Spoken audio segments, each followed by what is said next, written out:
Today we're taking a look at a true legend in the watch industry, the Omega Speedmaster Professional Moonwatch. Now recently I read an article that stated the sales for the Omega Speedmaster Professional went up by 50% due to the popularity of the Moonwatch, which I found pretty incredible. That is very, very crazy if it is true. However, today we have the legend. Let's take a look at the Speedmaster Professional Moonwatch.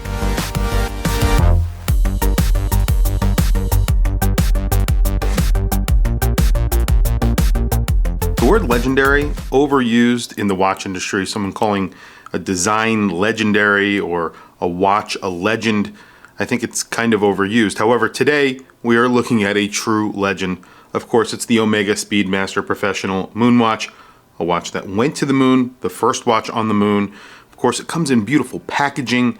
They do a really great job at presenting this watch. It comes in a big outer box. The inner box is this canvas box. It's a material, I guess, is canvas, and then it has a Velcro closure. You open that up, you get a watch inside. Underneath here there is a travel pouch, so you actually get a travel pouch with this watch as well. Just flip this up, this pulls out, and you have a little travel pouch, which is really nice. It's just a nice little feature. The box in and of itself could be used as a display case, I guess. It's really very, very nice. So about a year ago I did a video where I discussed the controversy behind the dial of the Omega Speedmaster. Not a lot of people know this. Before the Speedmaster was even a thing, there was a watch called the Rodania Geometer. It was a chronograph that had a very similar dial to the dial that you're looking at right now. There are a lot of elements that are very similar as well. I'll throw up some video of that video that I made. I'll also put a link to that video if you're interested in sort of an in-depth look at the two dials and their similarities. However, a lot of people point that out. It's not an homage, I guess, because the case is different, the bezel is different, obviously the hands are different. There are very big differences between the two watches, but a lot of similarities. So anyway, before we get into the review or the look at this watch, I just want to mention that this watch was lent to the channel by ExquisiteTimepieces.com. They do not support my channel in any way. However, they do lend me watches and they allow me to say whatever I want about the watches, and I very much appreciate that. It helps me bring watches to you like this, and I get to say whatever I want, which is great. So getting right into it, this is the 310-3042-5001-001. Very long serial number on this watch. It's the Omega Moonwatch Professional Co-axial Master Chronometer Chronograph. So this is a master chronometer. The movement inside here is the hand-wound 3861. It is a master chronometer. It is also a coaxial escapement.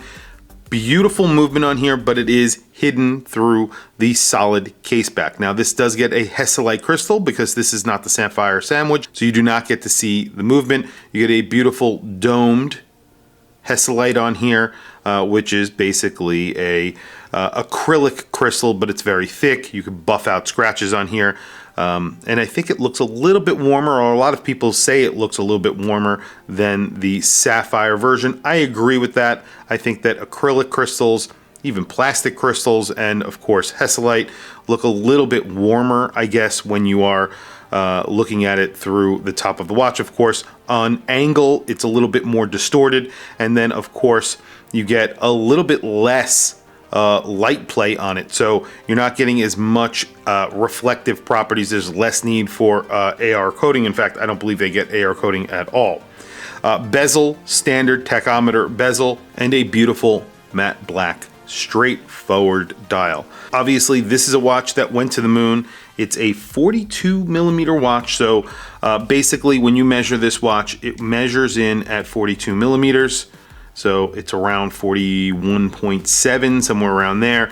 The lug to lug, you do get a true lug to lug because you get female end links on here. A true lug to lug of around 47.2. It's a little bit smaller at the bracelet. That's because it actually folds directly down.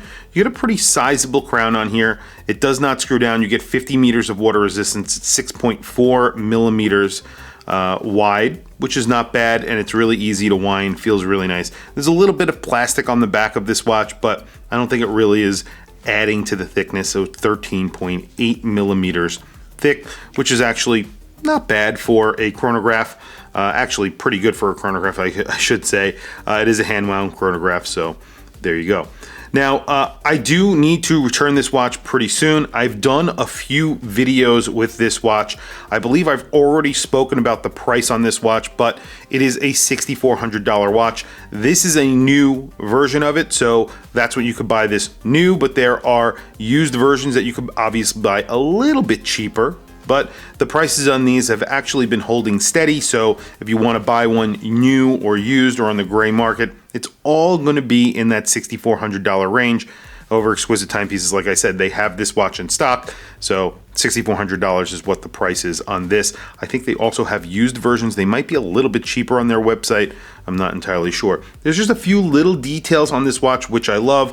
Of course, the Hesalite crystal has that little Omega logo in the center. I have that on my Seamaster. I have the re-edition 1957 Seamaster, so it's a little bit of a vintage touch. That has a sapphire crystal, this one does not.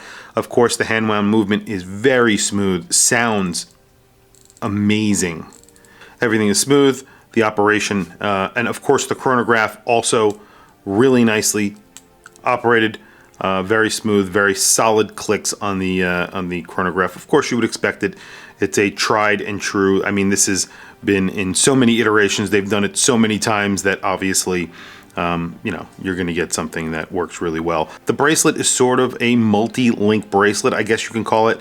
Each one of these are an individual link, so you get a really nice fit to your wrist. You get this sort of line between the center link and the outer link. Just a little bit of a design cue, and then of course you get a really nice upgraded buckle. It's really small, so I do find it a little bit hard to get over my large hands, but other than that it works fine. And then you get the sort of vintage style, although the logo is not the vintage style logo, it's the vintage way of doing it. I guess they have the little hangover. I just wish there was a little bit of micro adjust. I'm not sure why they didn't do that. I guess they can't fit it in this small buckle. There's only 2 positions, so it's going to be a little bit difficult. It might not be for some people's wrists. You get screwed links, of course. The screwed links on here are a little bit of a pain in the butt with Omega, but not terrible. And of course, like I said, you get a solid case back. You have brushing, polishing. It gives you all the information on the case back as well. I'm not going to show you because there are stickers on here that I'm not going to remove because obviously this is not my watch. Anyway, very quickly, let me throw it on my wrist, then we'll do a loom shot and then wrap up the video. Very quick sort of overview of a watch that I think everybody should be familiar with. If you're a watch collector, this is a watch that obviously should be on your radar, even if you like it or if you don't like it. So very quickly, today I have another Speedmaster on my wrist. This is the Moonwatch. Now, a lot of people absolutely hate this watch. A lot of people want this watch still. They're disappointing a lot of people in many different ways, but you can see the similarities. I did a video also comparing these two watches. This is a $260 watch, this is a $6,400 watch. Obviously, this is not a replacement for this in any way, shape, or form, but you know, a lot of people see it as something that is a little bit more of an affordable, I guess, version of the Speedmaster that you could sort of knock around with. That's kind of how I see it. It's not obviously a lifetime watch. This is a watch that you will keep for a lifetime, maybe multiple lifetimes. You'll pass this down to your children. There was an article that I just recently read about the Moonwatch sales affecting the Moonwatch. The Moonwatch sales have gone up by 50%. At least that's what I've read. I'm not sure if that's actually the case, but that would be very interesting if it's the case, because obviously then the marketing is really working on all levels with these guys. I really don't like what they did, but there you go. Here it is, 7.5 inch wrist. You have a tapering bracelet, which I love. Tapers all the way down to, I think it's like a 20, so it's like a 15 millimeter taper all the way down from, I think it's around 21 or 20 millimeters. Yeah, it's 20 millimeters, just about 20 millimeters. So really nice taper on here, very vintage looking, but that taper is more comfortable. I always say that in the bend of your wrist, you get a little bit of a taper. It's actually more comfortable. It's more expensive to manufacture, but it's definitely better looking and obviously more comfortable. There you go.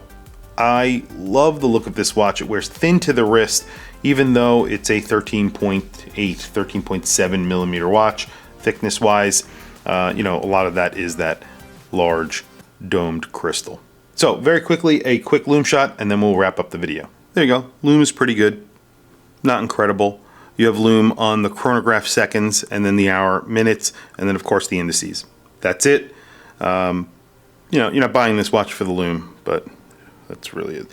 One of the only complaints that I have about this watch is based around the bracelet. It's based around the buckle. Buckles on Omegas, for one reason or another, they make them very short, and because of that, if you have a very large hand, which I do have very large hands, it's hard for me to get them over my hand. Once I get them over my hand, it fits my wrist fine.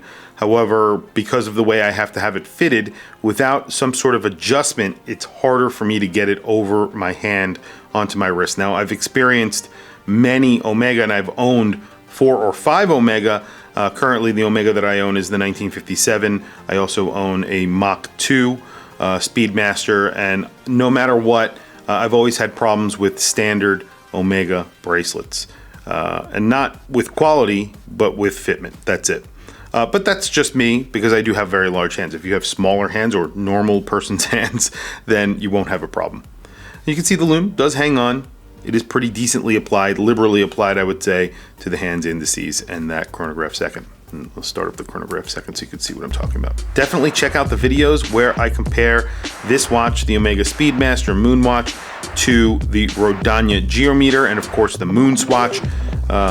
Pretty cool comparisons, I think. Obviously the Rodania, a little controversial, and then of course the Moonwatch equally is controversial probably, but anyway, tell me what you guys think down in the comments below. I want to hear from you guys. Please don't forget to like, subscribe, hit that bell icon. It is super helpful for the channel, and I very much appreciate it. Please follow me on Instagram. My Instagram is WatchChrisBlog, all one word. I have some links in the description. Those links are to Amazon. If you click those links and buy anything, it helps support the channel. It doesn't cost you anything extra. However, I very much appreciate it. Anyway, thank you for logging on. I'll catch you guys in the next video.